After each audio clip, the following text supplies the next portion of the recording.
In this video, I'm going to show you exactly how to start generating high quality leads from a simple Google Ads search campaign. This is part of the exact strategy that I've used to generate over 1 million leads from paid ads. I'll walk you through everything step by step, from setting up conversion tracking to choosing the right keywords, writing ad copy that actually converts, and dialing in your campaign settings. So by the end, you'll have everything you need to know to get your own campaign up and running. All right, so I'm in a Google Ads campaign now, and the first thing we want to do before setting up a campaign is making sure our conversion tracking works. So what you want to do here is go to your goals, click on conversions, and click on summary. And what we want to do here is set up essentially a submit lead form conversion action that we will essentially install on the landing page. That way we're tracking the amount of leads that we're getting from our campaign correctly. So to do that, what you want to do is scroll down here and click on create conversion action. Next is I'm going to click on see all here. And what we're going for is a submit lead form. So I'm going to click on that, click on create conversion, and I'm going to select the website that my tag is installed on. I'm going to install this manually with a code. And for my conversion settings right here, I'm going to set this to a primary conversion action. I'm going to rename this to lead. As my value, now this depends on the niche or business that you're trying to advertise here, but typically for leads, I don't like to assign a value to my leads because it's hard to do so. And when it comes to the count, I like to set this to 1. That way, if a person opts in for a lead twice, we don't count that as 2, but we count that as 1 person instead. I think it's more accurate that way. So make sure the count is set to 1, and then all of this stuff down here, make sure it just remains unchanged and that you are using a data-driven attribution model. And then you will click on done and click on save and continue. And then from here, scroll down and click on finish. And so now our conversion action is all done. And I can see that it's populating right here as my submit lead form, specifically this lead event down here. So we have our conversion tracking event set up in Google Ads, but we haven't installed it on the website or landing page. So if you're gonna do lead gen, preferably you need a website or even better, a landing page typically. So in the future, I will make a dedicated video on how to build a high converting landing page for lead gen in particular. But typically speaking, I like to use a landing page structure where you have an opt-in page like this, where you have a logo, a call to action, a form to fill with a headline, subheadline, value propositions, and then some content down here. And then once someone fills out the form, I like to bring them to a thank you page. So what we want to essentially do here is make sure that our conversion event fires correctly once someone fills out this lead form right there. So let's do that. So what I want to do is click on this lead conversion event right here. From there, I'm going to click on tag setup once I scroll down and click install the tag yourself. And now it's going to give me 2 codes. Now this code right here has to go on the back end of both pages. So my opt-in page and my thank you page. So what I'm gonna do here is I am in Go High Level, and here I'm in my funnel settings. So you can see my opt-in page and my thank you page. What I'm gonna do is go into my settings right here, and in the head tracking code, this will apply to all steps of the funnel. I'm gonna paste my Google tracking code right there, and then click on save. And when I do that, essentially this tracking code that I just installed will be installed on both pages, so the opt-in page and the thank you page. Next, what I want is to grab my event snippet for the lead itself and then install that only on the thank you page. So what will happen is, since this is only installed on the thank you page, that means it will fire when someone essentially submits a form, because they can only see the thank you page when they submit a form. And so I want the code to only be on this page right here. That way, if someone submits the form, it'll then send back that information to Google, and you'll see your lead count populate as +1. So in order to do that in my landing page builder, what I would do here is click only on the thank you page, click on edit, wait for that to load. And then up here, I'm gonna go into my tracking HTML code and then paste that right there, click on save, and then click on save up here. That way my conversion event is only installed on this page right here. So that's it for the conversion tracking. And now we're good to build our campaign. So what I can do is go to the left here, click on campaigns, and once again, and then here I'll see a blue button. I can click on plus and click on plus new campaign. I'm gonna skip this part. This should not come up in your account. Next, the objective, we're gonna select leads right here, since that's what we're going for. I'm only wanting to optimize for my submit lead form event, so I don't want any other optimization goals tied to this campaign, such as this purchase one down here. So what I want to do is delete any other conversion action there is and make sure that it's only my submit lead form event that is active. Then I'm gonna click on continue. And then from there, to select the campaign type, we're gonna be doing a search campaign for today, and click on that. And then here, I'm gonna leave all of this blank and click on continue. Next, it's going to ask you to name your campaign. So I'm gonna call this search and then leads.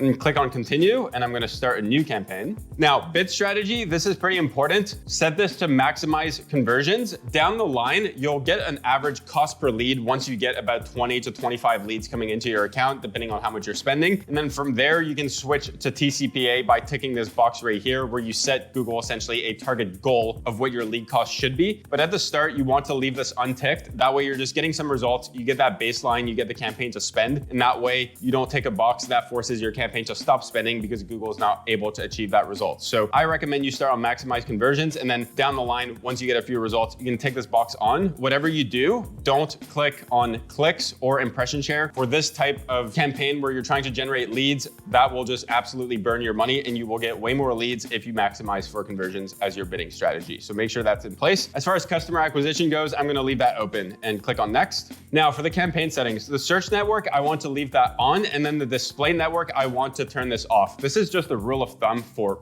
any style of campaign on Google, in my opinion. Always untick the Google display network. This will never result in a profitable result for you. I've never personally seen it work well, and it always just burns your ad spend. So in my opinion, you're better off just never taking on this box. Moving on, now for the location. So this is where it starts getting important. So if you're a service-based business, what you want to do is essentially just select the location that you are operating in. So let's say I'm running a plumbing business in Vancouver, then I would want to select Vancouver as my location targeting. And what I can do here is click on enter another location, type in my city name, Vancouver, click on include. And then what I want to do is click on location options. And by default, it will be set to presence or interest. I want to change that to presence only. That way my ads will only be shown to people who are currently in this area. And you want to do the same, especially if you're a service-based business. So that's it for location options. Next, for languages, I'm gonna leave this to English. EU political ads, I'm gonna click on no. And then when it comes to audience segments, it depends on your niche once again, but you essentially just want to select a few that are relevant. So let's say I'm doing plumbing. What I would start by doing is searching up plumbing. And I want to essentially target people who are in the market for, let's say, plumbing services or plumbing fixtures or general contracting and remodeling services, and just pick a few of these that are relevant to what you're doing. If you're a roofer, for example, it might make sense to do roofing. If you're a carpenter, you might want to do flooring. Do a bit of searching through this area and pick 5 to 10 audiences which correctly match your niche. And then from there, you want to make sure that you are set to observation and not targeting. So I'm going to leave this enabled as it is and then click on next. Now for the AI settings, I'm just not going to touch any of this and click on next. I think doing things manually is a lot better still. So I'm going to click that. And then I'm going to skip the keyword and asset generation aspect as well and click on skip. Now here's where you start to select your keywords. So what you want to do for lead gen is essentially brainstorm a little bit and put yourself in the eyes of the consumer and just think like, okay, if I needed my service, what would I search up on Google? Now, if I'm a plumbing company, I would probably search for something like plumber near me, right? Or something like plumber in Vancouver, because that's where I'm based. Whereas if you're doing HVAC, then you might want to do HVAC in, and then my location, where your location is essentially your city, and so on and so on. So typically speaking, for your keywords, you want to have the name of the service you're providing and the area within the same keyword, and that will keep things highly relevant. That way, only the relevant searches are clicking on your ad. That way, there's a higher chance that those people convert into a cheaper lead cost. Now,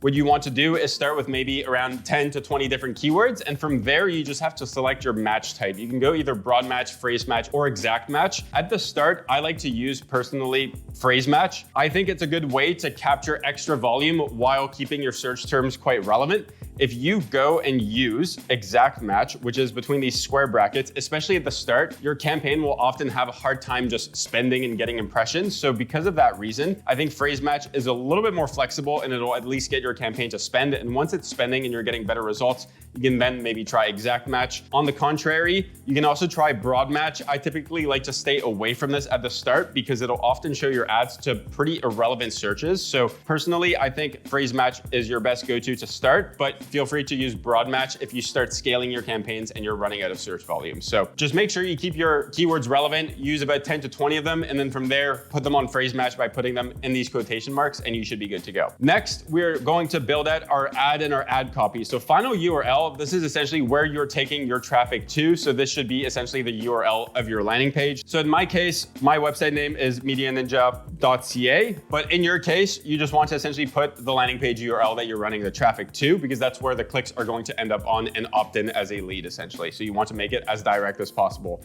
Next, for the display path, this depends. You can use opt-in, you can use book, or you can use call. It depends on the type of lead you're going for. If you're unsure, just leave it blank and it'll keep it clean. From there, you're gonna start to write your headlines and descriptions. Now, I made an entire video on how to write convincing Google ad copy, so I'll put the link in the description below. But as a rule of thumb, I like to use essentially every single headline, so it gives you up to 15 to test and all 4 descriptions. That just gives you the most leverage in terms of testing for your ad copy and gives Google the most leverage on how it can optimize for a better result. So typically speaking, I like to use pins as well, where you have options to use position 1, 2, or 3. So for my position 1 headlines, what I like to do is have a branded headline where this is essentially your company name. And I also like to use descriptive headlines as my pin number 1. So let's say you're running a plumbing service. You can put, let's say, plumber in Vancouver. Or for any niche, what you can do is just copy and paste this. You can just put service in location like so.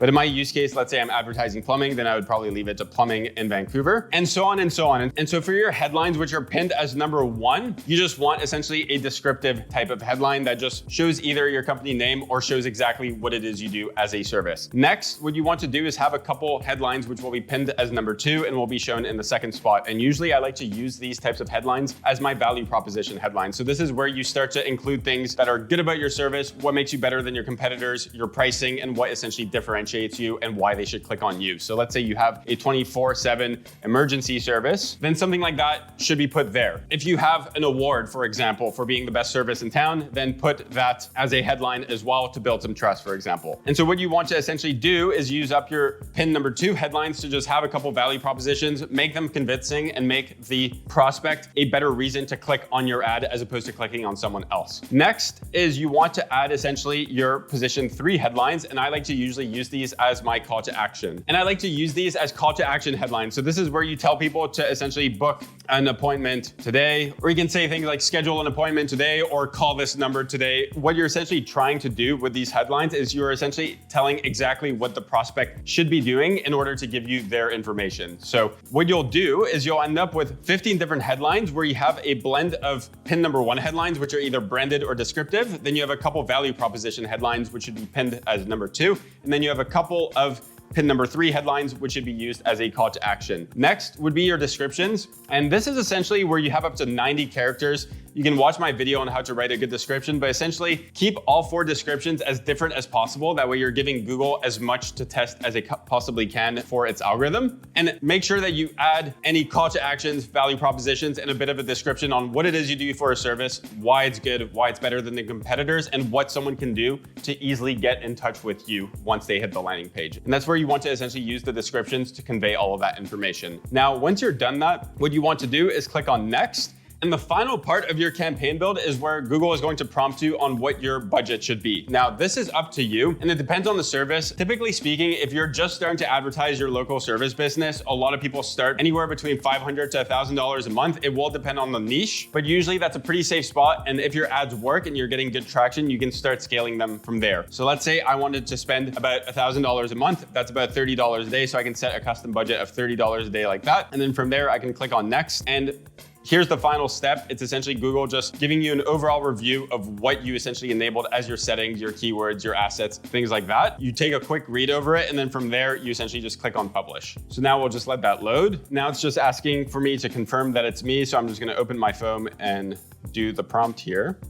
And there we go, that's finished loading. I can just look over all of this. It all looks good, and then click on publish campaign. Now, as a note here, when you publish a campaign, by default, Google will automatically turn that campaign on. So if you're not ready to start spending on ads just yet, make sure that you pause that campaign and then only enable it once you're comfortable starting the ad. So right now you can see right here that this campaign is currently enabled. So if I don't want it running yet, what I can do is click this green circle right here and click on pause. And just like that, now our search Google Ads campaign is now done. So if you did this correctly, you should have your conversion tracking working, and you should have essentially a search campaign with all the correct settings enabled. You should have relevant keywords, convincing ad copy, and bringing your traffic to the right place to essentially increase your conversion rate. That way you get the cheapest cost per lead. That's it for today's video. If you have any questions on what I did today, feel free to put those in the comments and I'll do my best to get back to you as soon as I can. And if you'd like me to manage your Google Ads for you or generate some leads for your local service-based business, then there's a link in the description that you can use to book a call, and that way we can have a chat. Apart from that, I hope you like the video. and I'll see you on the next one.